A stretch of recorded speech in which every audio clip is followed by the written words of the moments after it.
안녕하십니까? 경제일보 뉴스 브리핑입니다. 2026년 2월 12일에 주요 소식을 전해드립니다. 네, 오늘 저희가 좀 깊게 들여다볼 소식은요. 지난 3년간 재계의 뜨거운 감자였죠. 바로 LG그룹의 상속 분쟁입니다. 길고 길었던 법정 다툼의 첫 번째 결론이 드디어 나왔는데요. 자, 법원은 과연 누구의 손을 들어줬을까요? 그 판결의 속사정, 지금부터 자세히 파헤쳐 보겠습니다. 네, 가장 중요한 결론부터 바로 말씀드릴게요.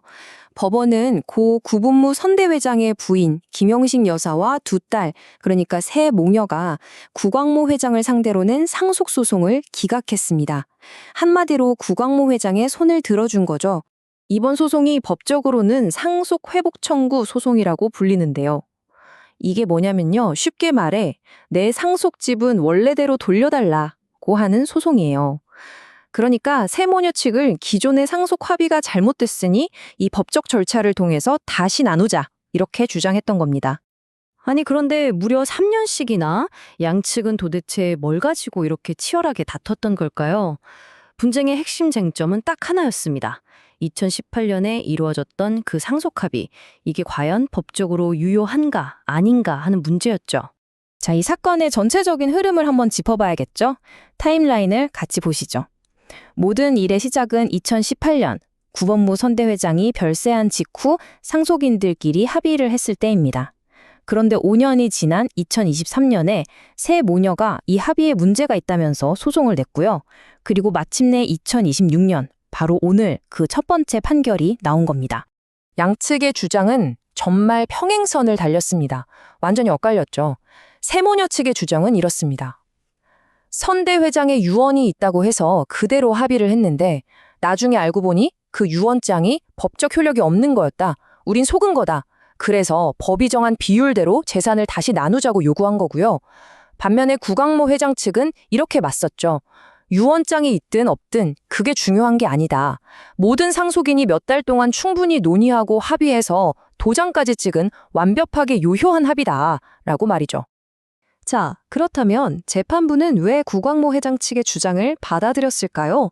왜 구 회장이 이겼는지 그 핵심 근거들을 하나씩 짚어보겠습니다. 법원의 판단을 딱 세 가지로 정리해 볼 수 있습니다. 첫째, 2018년에 썼던 그 상속 합의서, 그거 법적으로 문제없고 유효하다. 둘째, 그 합의서 만들 때 오히려 세모녀 측이 이건 이렇게 고쳐달라고 해서 그 의견이 다 반영되지 않았냐. 마지막으로 구 회장 측이 뭘 속였다거나 하는 증거가 전혀 없다. 이겁니다.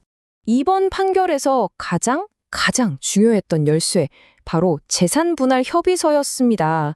모든 상속인들이 직접 도장을 찍고 동의한 이 문서, 이게 사실상 유언장만큼이나 강력한 법적 효력을 가지거든요. 법원은 결국 이 협의서 자체의 힘을 인정한 셈이죠. 그리고 법원의 최종 결론은 아주 명확하고 단호했습니다. 원고들의 청구는 이유 없음으로 모두 기각한다. 이 한 문장으로 3년간의 다툼에 대한 1심의 마침표가 찍힌 겁니다. 자, 그럼 이번 판결이 그냥 한 가족의 재산 다툼에서 끝나는 얘기일까요? 절대 아니죠. LG그룹 전체에 미치는 영향이 상당합니다. 이 판결이 어떤 의미를 갖는지, 앞으로는 또 어떻게 될지 한번 전망해 보겠습니다. 이 소송의 물밑에는요, 바로 경영권 안정이라는 아주 중요한 문제가 깔려 있었어요. 이게 뭐냐면 회사의 리더십이 흔들리지 않아야 우리가 믿고 장기적인 투자를 하든 전략을 짜든 할 수 있잖아요. 바로 그런 상태를 말하는 건데요. 이번 판결로 구광모 회장 체제를 흔들 수 있었던 가장 큰 불확실성 하나가 일단 사라진 셈입니다. 만약에 구 회장이 졌다면 어떻게 됐을까요? 이 차트를 보시면 그 아찔했던 상황이 확 와닿으실 텐데요.